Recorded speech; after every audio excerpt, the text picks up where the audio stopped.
Boa noite a todos meus amigos do Facebook da ISCOM Recife.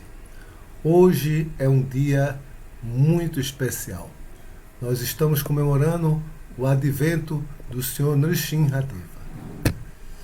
Então, eu estou trazendo para vocês os passatempos do Senhor Nrsimhadeva. Mas antes, vamos ler um verso do Bhagavad Gita em que tenhamos uma base filosófica para entender as diferentes manifestações da divindade suprema nessa existência material, como é o caso do Senhor Nrsimhadeva. Então o verso que a gente escolheu foi Jada Jada Hridharmasya Glani Bhavati Bharata Abhyutanam Adharmasya Tadatmanam Srijamyaham. É um verso bastante famoso. Então nesse verso se diz: sempre e onde quer que haja um declínio na prática religiosa, ó descendente de Bharata, e uma ascensão predominante da irreligião, neste momento eu próprio desço. Então, esse verso aqui, Krishna está dizendo por que ele desce a esse mundo. E as pessoas perguntam, por que Deus ia vir a esse mundo? Aqui ele está falando.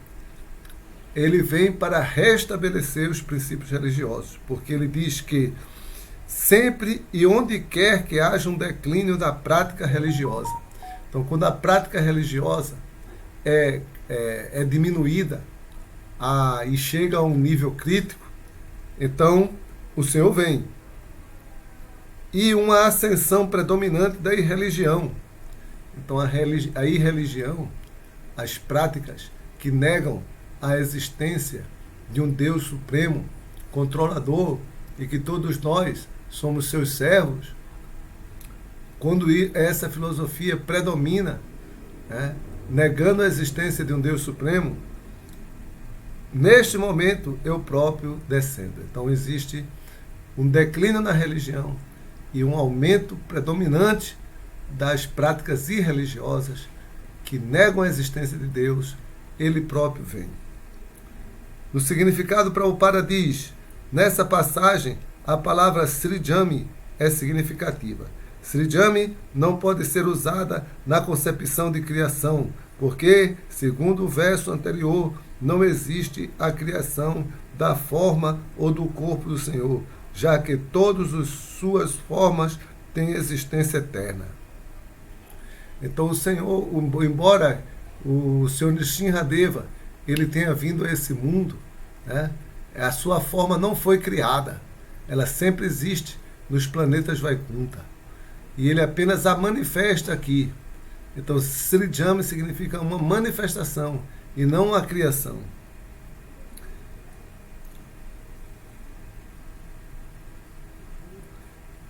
Portanto, Srijami significa que o Senhor manifesta-se como ele é, embora apareça conforme um cronograma, ou seja, no fim da Dwapara Yuga, do 28º milênio, do 7º ano, do dia de Brahma, o Senhor não tem a obrigação de seguir essas regras e regulações, porque ele é completamente livre para agir de muitas maneiras segundo sua vontade. Então aqui ele falando do seu Krishna que apareceu no final da Dwapara Yuga, do 7º ano, mas o Senhor Nrsimhadeva apareceu em outra época, mas também prevista nas escrituras, também previstas, e o Senhor não tem a obrigação de vir, mas ele segue o cronograma para mostrar que existe uma lógica, uma coisa, uma inteligência que é suprema, que controla tudo. Sua própria deliberação.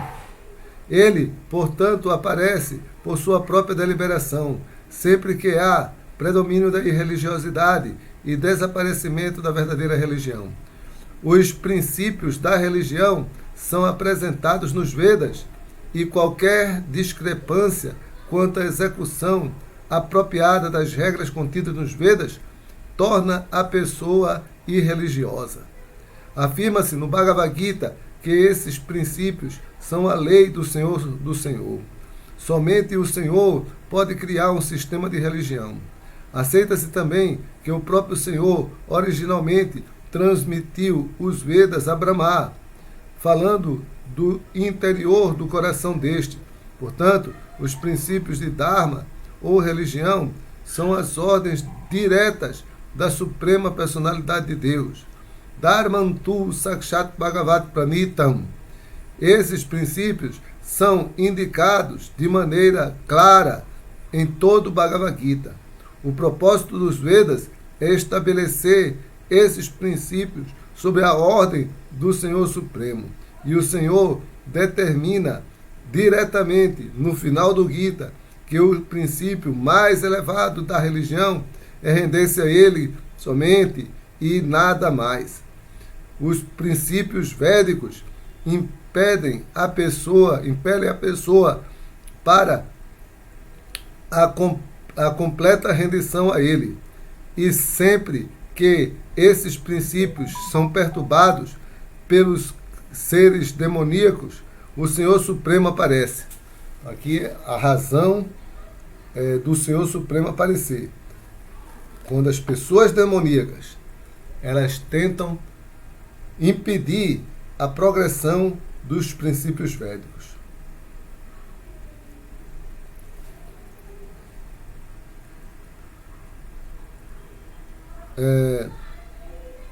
Entendemos através do Bhagavatam que o Senhor Buda é uma encarnação de Krishna que apareceu quando predominava o materialismo e os materialistas estavam usando como pretexto a autoridade dos Vedas. Muito embora existam nos Vedas certas regras e regulações para que restringem o sacrifício de animais e a determinados fins, pessoas de tendência demoníaca adotavam sacrifícios de animais sem temor, sem tomar como referência os princípios védicos. O Senhor Buda apareceu para acabar com semelhantes absurdos e para estabelecer os princípios védicos da não violência. Portanto, todo e qualquer avatara ou advento do Senhor tem uma missão específica e todos são descritos nas Escrituras reveladas. Então, nessa parte aqui, Prabhupada, ele toca no ponto de que o Senhor Nrsimhadeva tinha uma missão, que era mostrar ao mundo que o seu devoto jamais pode ser destruído. Então, Prahlada Maharaj, como era o filho de Hiranyakashipu e era um devoto do Senhor, foi bastante maltratado. Mas o Senhor veio para aniquilar os problemas de Prahlada e estabelecer Prahlada como um devoto puro.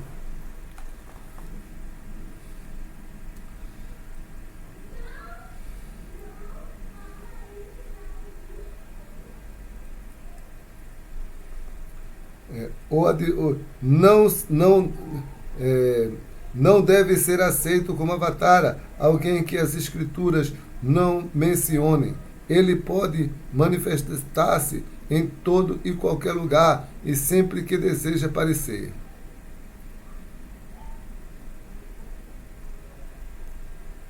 O fato é que o Senhor não aparece apenas em solo indiano. Ele pode manifestar-se em todo e qualquer lugar e sempre que deseja aparecer. Em todo e qualquer advento, ele fala em relação à religião, tudo aquilo que pode ser compreendido por um povo em particular sob suas circunstâncias específicas. A missão, todavia, é a mesma: conduzir as pessoas à consciência de Deus e à obediência aos princípios religiosos. Algumas vezes, ele vem pessoalmente, outras vezes, envia seu representante genuíno, sob a forma de um filho ou servo, ou ele mesmo faz seu advento em uma forma disfarçada. Então aqui está se falando sobre o Senhor sempre vir para poder restabelecer os princípios religiosos, de uma forma ou de outra. E quando ele não vem, ele manda seu devoto, manda seu filho. Né?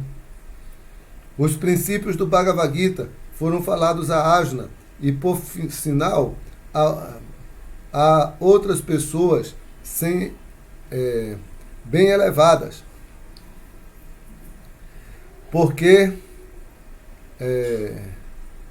em comparação com as pessoas comuns em outras partes do mundo, ele era deveras adiantado.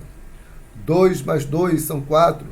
É um princípio matemático válido tanto nas aulas de aritmética do principiante, como também na aula dos alunos adiantados. No entanto, existe matemática superior e inferior. Em todas as vindas do Senhor, portanto, são ensinados os mesmos princípios, mas eles parecem superiores ou inferiores, conforme variem as circunstâncias.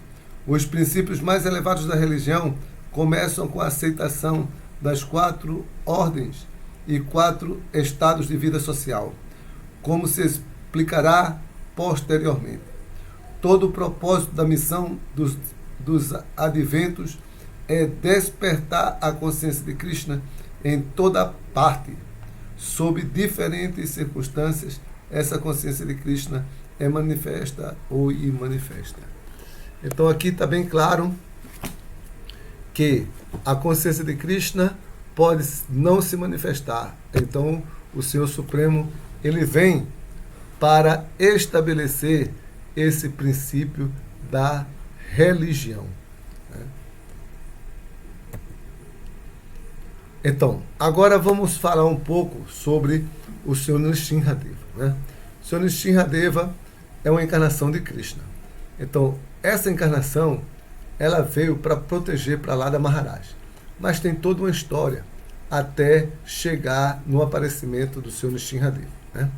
Então, tudo começou quando os 5 Kumaras, os 4 Kumaras, quando iam para o mundo espiritual, foram impedidos de ver o Senhor pelos porteiros Jai e Vijaya.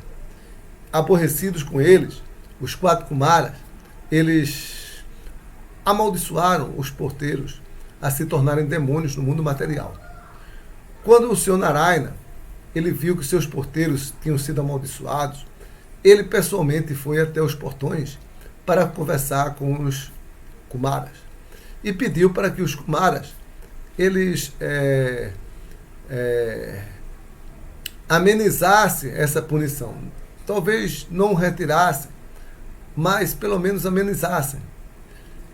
Então, os Kumaras, que eram grandes sábios, né, quando viram o Senhor, sentiram-se grande êxtase de amor e compaixão. E amenizaram. E disseram para os porteiros: vocês podem passar 7 vidas como devotos, ou vocês podem passar 3 vidas como demônios. Vocês escolhem. Aí os Kumaras, os porteiros, eles pensaram e decidiram que preferiam ficar 3 vidas como demônio, porque 7 vidas seria muito tempo longe do Senhor. E como demônios, pelo menos o Senhor viria para matá-los e eles iriam ter a associação com o Senhor. Assim, Jai e Vijaya desceram no mundo material e no seu primeiro nascimento nasceu como Hiranyaksha, Hiranyakashipu no ventre de Diti. E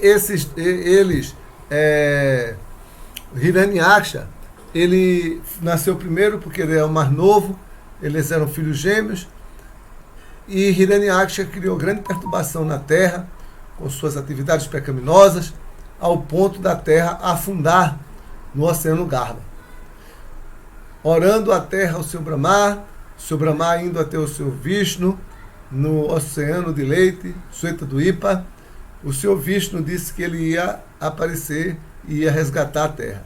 E assim o fez, quando ele apareceu na forma de javali, como o Senhor Varaha, e matou o demônio Hiranyaksha. Então Hiranyaksha, morto, restou o mais velho e mais poderoso Hiranyakashipu. Hiranyakashipu ficou muito perturbado, porque seu irmão mais novo tinha sido morto pelo Senhor Vishnu e fez a promessa de matar o Senhor Vishnu. Isso é uma característica do demônio. O demônio, ele faz de tudo para que ele possa matar Deus, né? Mas ele não pode fazer isso, né? É só uma tentativa inútil. Então, esse Hiranyakashipu, ele, com essa intenção, ele praticou severas austeridades. Ele ficou de pé, na ponta de pé, né? Com um pé só e na ponta do dedo, e começou a meditar por milhares de anos o Senhor Brahma, até que nasceu um formigueiro sobre seu corpo e comeu toda a sua carne. Comeu toda a carne de seu corpo, mas ele era tão poderoso que manteve-se vivo, deixando o ar vital circular pelos seus ossos. Então, ele ficou nessa posição e começou da sua cabeça lançar labaredas de fogo no universo. E esquentou todo o universo, criando uma perturbação no universo inteiro, pela força de suas austeridades. Nesse momento, os semideuses procuraram o Senhor Brahma e foram com ele até Suetadvipa para buscar uma solução com o Senhor Vishnu. Chegando lá, o Senhor Vishnu explicou para o Senhor Brahma que não se preocupe, que eu vou voltar a me reencarnar na terra e vou e vou matar esse demônio Hiranyakashipu. Então, Hiranyakashipu, ele estava assim muito poderoso e ele com aquela labareda de fogo na sua cabeça, mas ele precisava de certas bênçãos. Aí ele recebeu essas bênçãos do semideus Brahma. Brahma, o criador do universo, que ele estava adorando Brahma. Os semideuses foram até Brahma, e Brahma foi até, antes de ir para falar com Vishnu, foi até Hiranyakashipu para ver se ele aquecia as suas austeridades. Então, o senhor Nrsimhadeva, então o senhor Nrsimhadeva não tinha aparecido. Aí Brahma, ele pôde compreender que o seu devoto, que estava adorando ele com essas austeridades, queria alguma bênção. Então ele foi lá. E primeiro ele resgatou todo o corpo, né, com sua água, o Kamandaro, borrifou e rejuvenesceu todo o corpo de Hiranyakashipu. Então Hiranyakashipu, ele pôde falar com Brahma, ele ofereceu suas reverências, e o seu Brahma perguntou a Hiranyakashipu, e pediu a ele para parar com suas austeridades, que ele podia dar a sua bênção. Aí Hiranyakashipu, de mãos postas, pediu a Brahma a bênção da imortalidade. Mas aí Brahma, ele disse: eu não posso dar essa bênção, porque eu só posso dar o que eu tenho, e eu mesmo não sou imortal. Quando o universo for destruído, eu vou ser destruído com o universo. Eu vou morrer. Então, Hiranyakashipu disse: então, eu quero outras bênçãos. Isso é tudo bem, se estiver dentro do meu alcance. Ele disse: eu não quero morrer nem de dia nem de noite. Eu não quero morrer nem dentro nem fora da casa. Eu não quero morrer por nenhuma criatura. Aí começou a pedir uma série de bênçãos. Eu não quero morrer nem por homem, nem por animal. Nem de dia, nem de noite. Nem por nenhum tipo de arma. Então ele pediu essas bênçãos e o seu Brahma deu todas as bênçãos que ele pediu e ele pensou, agora eu sou imortal. Então, nesse momento,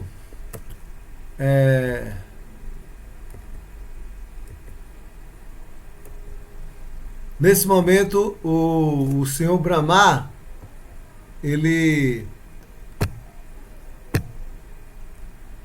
o senhor Brahma, ele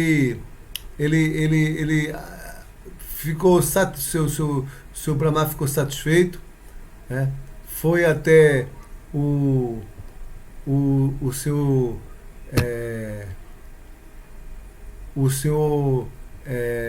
voltou para sua morada e nesse momento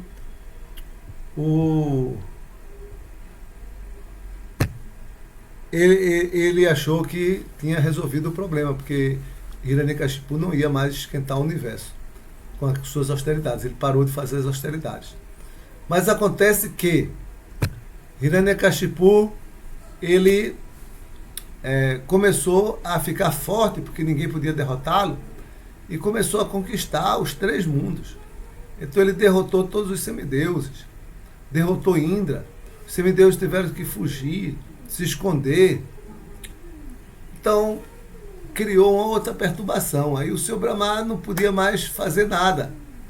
E aí ele foi até o seu Vishnu. Aí foi aí que o seu Vishnu disse que ele ia descer. Que ele ia descer e ia destruir Hiranyakashipu, porque o seu devoto Pralada ia nascer como filho de Hiranyakashipu. E foi isso que aconteceu. O Hiranyakashipu, apesar de ser um demônio, a sua esposa, Kayado, ficou grávida. E essa gravidez, ela era de Pralada Maharaj. Aí os semideuses ficaram muito preocupados, porque Hiranyakashipu ainda era muito poderoso, e teve um filho, então ele ia ficar ainda mais poderoso. Então resolveram raptar Kayado, quando Hiranyakashipu foi fazer mais um pouco de austeridade, e levou Kayado para os planetas celestiais, para quando a criança nascesse, eles matassem a criança. Mas nesse momento, Narada Muni apareceu e disse, não, vocês não podem fazer isso, vocês são semideuses. Como é que vocês vão agredir uma mulher grávida e matar uma criança?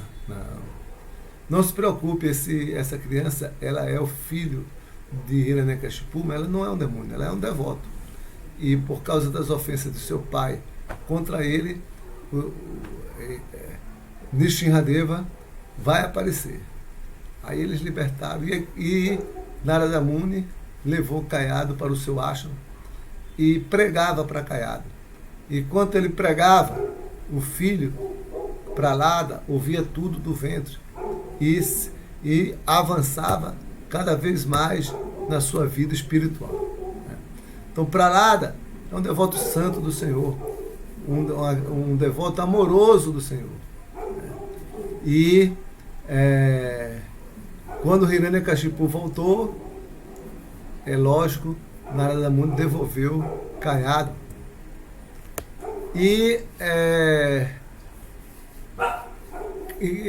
ele gostava, ele é muito apegado a Pralada, seu filho preferido, né? E colocou Pralada na escola. Mas a escola era a escola demoníaca. Só ensinava materialismo e não ensinava a pessoa a ser um devoto de Deus. Mas Pralada era um devoto. Já do ventre, já foi iluminado, Narada Muni.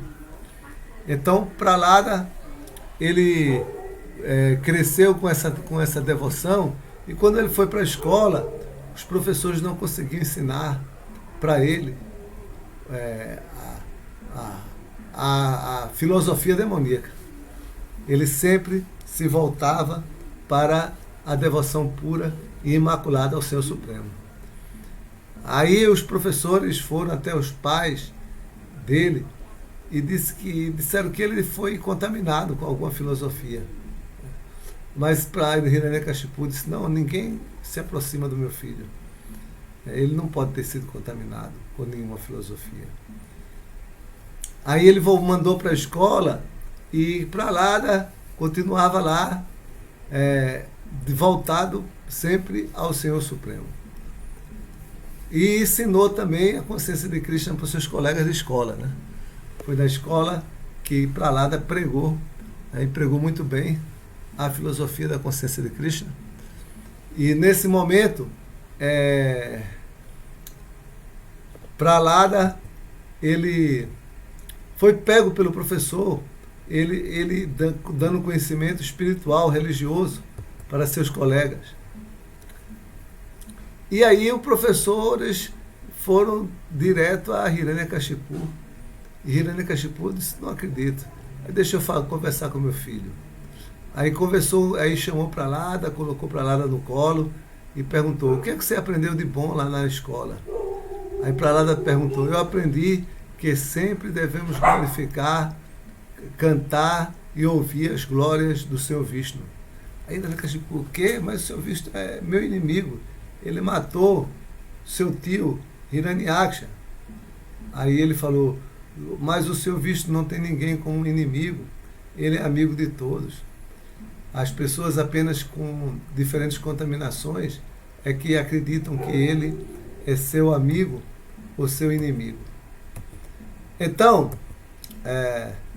Hiranyakashipu jogou Prahlada no colo e prendeu Prahlada e tentou de várias maneiras até matar Prahlada, né?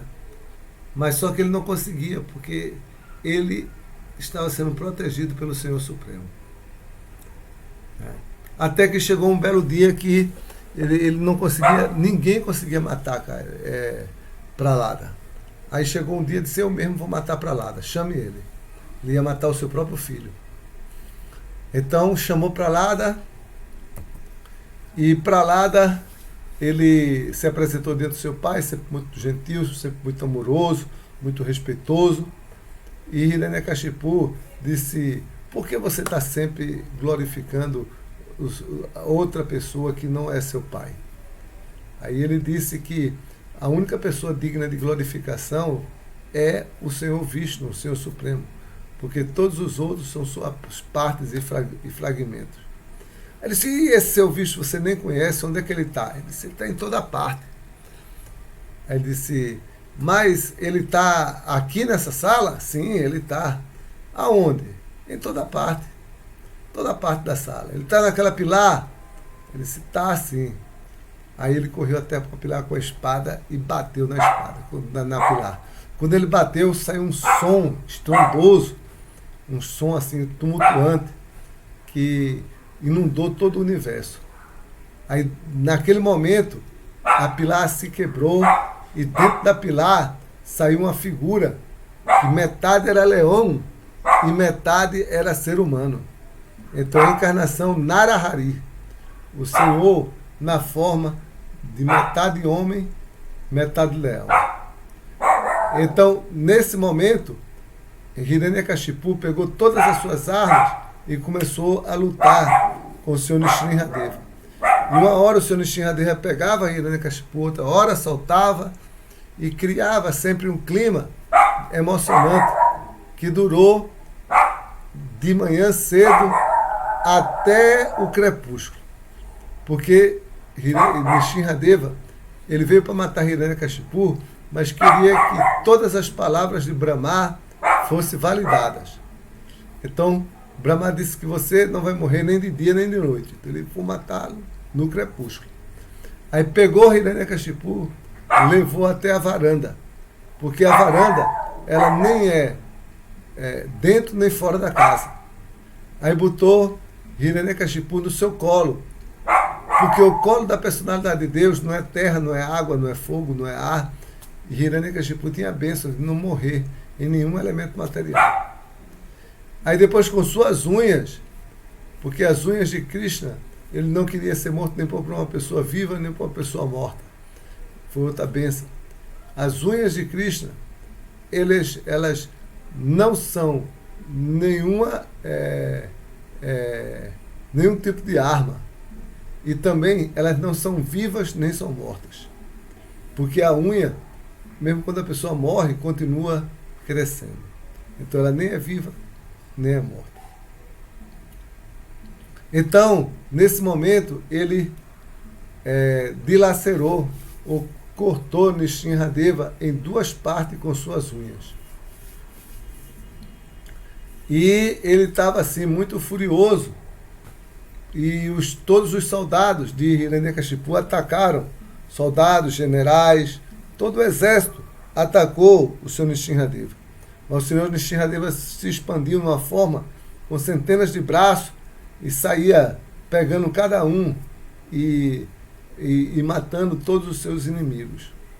No final, ele ainda estava muito zangado e ninguém conseguia se aproximar dele, por medo. Por medo. Aí até que disseram, olha, ele veio aqui por causa de Prahlada. Então quem sabe Prahlada não pode chegar e acalmá-lo.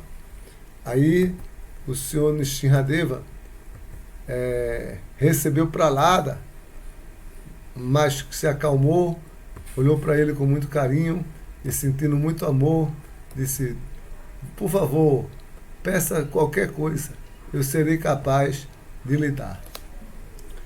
Aí ele disse, meu senhor, não quero nada, mas mesmo assim peça, porque eu quero que você peça. Aí Prahlada disse, então libere meu pai desse mundo material. Ele disse, como ele foi morto por mim, ele já está liberado.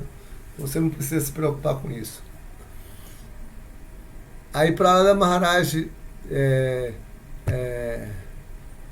fez muitas orações ao Senhor Nrsimhadeva. E os semideuses ficaram contentes. E o Senhor Nrsimhadeva colocou Prahlada como rei no lugar de Hiranyakashipu. E devolveu tudo que Hiranyakashipu tinha pego para os semideuses. Já então é isso, pessoal. Essa é a história de Nrsimhadeva que apareceu hoje. Espero que vocês tenham gostado. Quem gostou, dá aí o seu like, né? E vamos cantar para o Senhor Nrsimhadeva. Namaste Narasimhaya Prahlada Lada Daine Hiranyakashipu Vashaha Shrilatanka Nakalaye Ito Nishinha Parato Nishinho Jato Yamitato Nishinho Bahe Nishinharidae Nishinho Nisinhamadim Sharanam Prapade Tavakara Kamalavare Nakama Bhuta Srinha Dalita Hiranyakashipu Tanobringam Keshavadrita Narahariropa Jaya Jagadisha Hare Jaya Jagadisha Hare Jaya Jagadisha Hare Jaya Nrsimhadev Nrsimhadev Nrsimhadev Jaya Nrsimhadev Jaya Prahlada Maharaj Prahlad Maharaj Prahlad Maharaj Jaya Prahlad Maharaj Sri Nrsimhadev Bhagavan Ki Jai Shri Bhakta Prahlada Ki Jai Jai Hare Krishna. Boa noite a todos. Muitas felicidades. Hare Om.